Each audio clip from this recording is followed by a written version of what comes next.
नमस्कार, मी कल्याणी। सगळ्यात आधी आजच्या दिवसाच्या म्हणजे दिवाळी पाडवा व दीपावलीच्या आपल्या सगळ्यांना हार्दिक शुभेच्छा। ज्या माझ्या मैत्रिणी प्रेग्नेंट आहेत किंवा ज्यांची नुकतीच डिलिव्हरी झालेली आहे त्यांना मातृत्वाच्या दीपमय मंगलमय शुभेच्छा। मी गेली काही दिवस इन्स्टा व यूट्यूबवरती मॅटर्निटी संदर्भामध्ये व्हिडिओ बनवत आहे। आमचे विषय तेच असले तरी त्याच्यामध्ये असलेले अस्सल आम्हाला आलेले अनुभव तुमच्यासोबत शेअर करण्याचा मानस आम्ही व्यक्त केलेला आहे। खूप विचारपूर्वक बारीक सारीक बारकाव्यांसह आम्ही लिखाण करून रिसर्च करून व्हिडिओ बनवत आहोत। एक एक वाक्यामध्ये सुद्धा खूप अर्थ आहेत।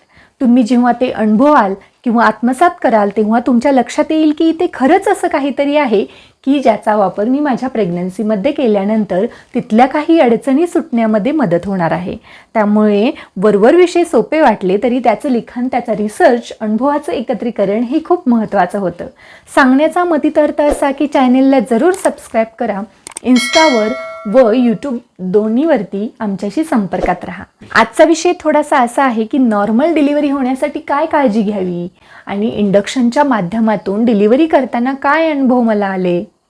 विषय अतिशय सेन्सिटिव्ह वाटतो। मी आधीच्या काही व्हिडिओजमध्ये याविषयी चर्चा केलेली आहे, पण ती अगदीच वन लाइनर। थोडा विस्ताराने बघूया की नॉर्मल डिलिव्हरी का अपेक्षित असते, त्यासाठी काय केलं जावं आणि इंडक्शनमध्ये नेमकं काय मला अनुभव आला।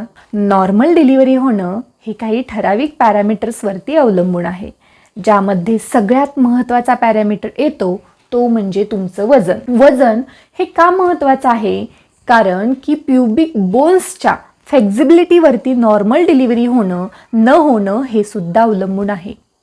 वजन जास्त असेल तर जस्टिशनल डायबिटीज आहे किंवा एम्नियोटिक फ्लूइड आहे, ब्लड प्रेशर आहे, अशा असंख्य पॅरामीटर्सचा विचार हा डॉक्टरांना डिलिव्हरीच्या वेळेला करावा लागतो। या सर्वांवरती डिलिव्हरी ही सी सेक्शनमध्ये करायची की नॉर्मल करायची हे अवलंबून आहे।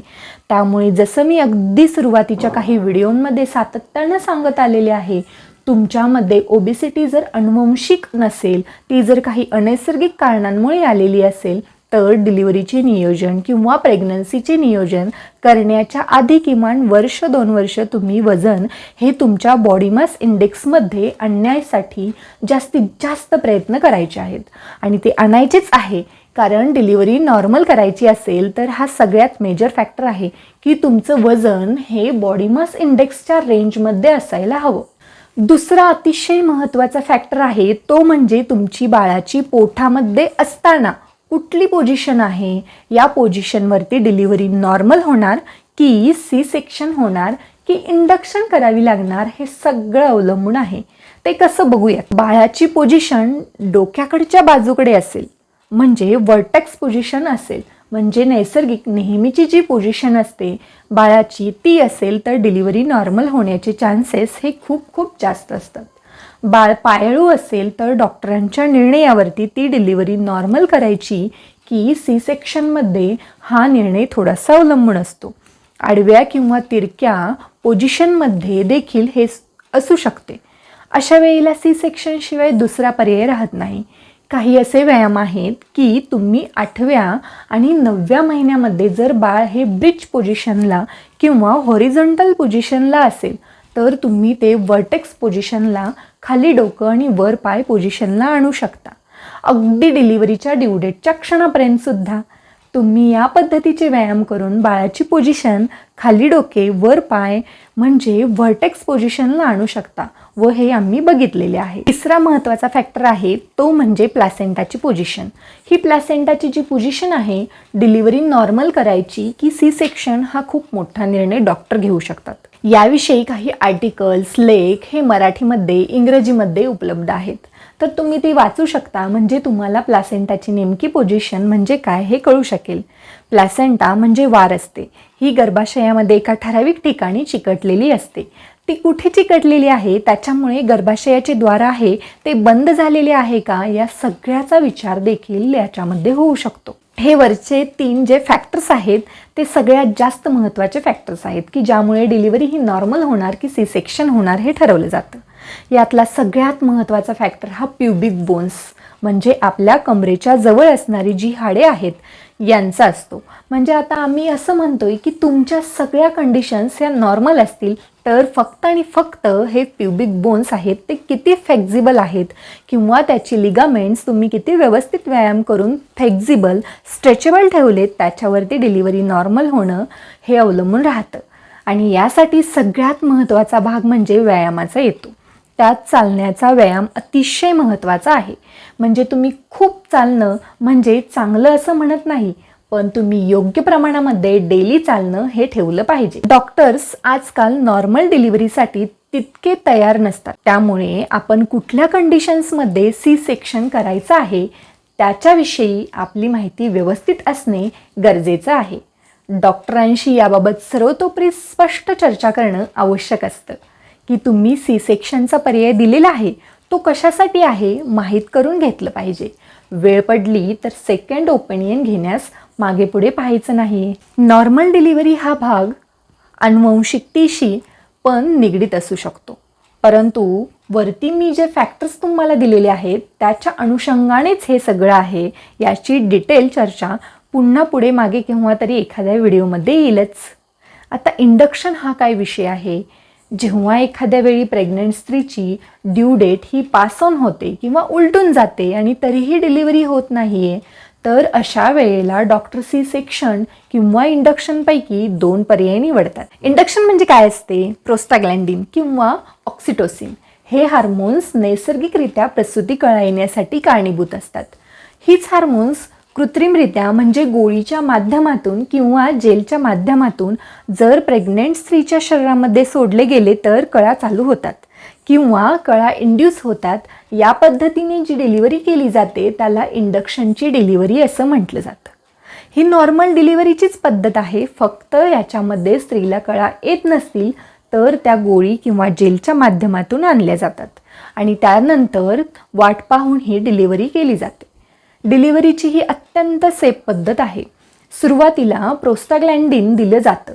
याने जर कळा चालू झाल्या तर ठीक, नाहीतर आणखी एक डोस दिला जातो किंवा काही वेळेला सेकंड टाईम ऑक्सिटोसिनचा डोस दिला जातो. पिटोसिन नावाने ऑक्सिटोसिन हे प्रचलित आहे. दोन्ही हार्मोन्सचे गोळी किंवा जेलच्या माध्यमातून स्त्रीच्या शरीरामध्ये सोडले जातात. गोळी किंवा जेल हे प्रसूती मार्गामध्ये म्हणजे योनी मार्गामध्ये ठेवून डोस दिला जातो. इंडक्शनद्वारे ज्या कळा येतात त्या नैसर्गिकरित्या ज्या कळा येतात त्याहून थोड्याशा जास्त असतात. कळा येण्याचे सुरुवातीचं टायमिंग हे काही तासाचं असतं आणि नंतर ते मिनिटांमध्ये जातं. उदाहरण द्यायचं झालं तर मला जेव्हा इंडक्शन दिलं होतं तेव्हा सुरुवातीला तासात किंवा अर्ध्या तासाला कळा यायच्या, तर हळूहळू प्रमाण कमी कमी होत 7 ते 10 मिनिटांच्या आवर्तनाने कळा यायला लागल्या. इंडक्शनमुळे होणारी प्रसूती थोडीशी वेदनादायक असते, त्यामुळे घाबरून जायचं काहीच कारण नाही. मात्र कळा नैसर्गिक असोत, इंडक्शनने आलेल्या डिलिव्हरी टेबलवरती ताकद टिकून ठेवणं महत्त्वाचं आहे. हे कसं काय हे माझ्या पुढच्या व्हिडिओमध्ये येईल, ज्यामध्ये हॉस्पिटलमध्ये ॲडमिट झाल्यानंतर पुढे काय झालं आणि काय काळजी घेतली याबद्दल मी सांगेन. मी काही महिला अशाही बघितलेल्या आहेत किंवा काही घरातील लोक इन्सिस्ट करतात की आम्हाला या डेटलाच डिलिव्हरी हवी आहे, तर ती सी सेक्शन करून ती डिलिव्हरी करण्यात यावी. माझी विनंती आहे अशा लोकांना नैसर्गिक क्रियेमध्ये कुठलाही अडथळा आणू नये. सीझर किंवा सी सेक्शन ही अनैसर्गिक प्रक्रिया आहे. जोवर एखादी क्रिटिकल कंडिशन येत नाही तोवर सी सेक्शन किंवा सीझर केले जात नाही. जर केवळ तारखेला एखाद्या विशिष्ट डिलिव्हरी पाहिजे किंवा अर्ली मला सगळं सहन होत नाही आहे म्हणून डिलिव्हरी हवी आहे, यासाठी सी सेक्शन करा असं पेशंट किंवा पेशंटच्या घरचे जर डॉक्टरांना इन्सिस्ट करत असतील तर हे चुकीचं डिसिजन आहे असं माझं पर्सनल मत आहे व हे बहुतांश जणांना मनातून पटलेलं असतं. पूर्वीच्या काळी व आत्ताही ड्यू डेट उलटून गेल्यानंतर सुद्धा प्रसूती कळा न येणं हे नॉर्मल असू शकतं. थोडं थांबलं पाहिजे, डॉक्टरांशी कन्सल्ट केलं पाहिजे. डॉक्टर जितकं योग्य पद्धतीने सांगू शकतात तेवढं तुमचे शेजारी किंवा एखादा फेसबुकवरचा ग्रुप किंवा गुगल व्यवस्थित सांगू शकत नाही. या सगळ्यांचा एक ठराविक मर्यादेपर्यंत उपयोग आहे. उपयोग नाही असं मी म्हणत नाही. नॉर्मल डिलिव्हरी होण्याला असंख्य आयाम आहेत, असंख्य पैलू आहेत. आता पूर्वीसारखं राहिले का? अचानक प्रेग्नन्सी किंवा बाळ राहिलं असं कळलं असं आता क्वचित दिसून येतं, नाहीतर शक्यतो सगळ्या प्रेग्नन्सी या नियोजनपूर्वकच केलेल्या दिसून येतात. तुम्ही प्रेग्नन्सीचे जे नियोजन करतच आहात त्याआधी किमान 1 ते 2 वर्ष माझी डिलिव्हरी नॉर्मलच होईल याबद्दल नियोजन का करू नये? खूप विचार करण्यासारखा प्रश्न आहे. याबाबतचे आहार व्यायामाचे व्हिडिओ आमच्या यूट्यूब चॅनेलला आहेत. जरूर बघा. प्रेग्नन्सी एन्जॉय करा व प्रेग्नन्सी एन्जॉय करण्यामध्ये मदत करा. धन्यवाद.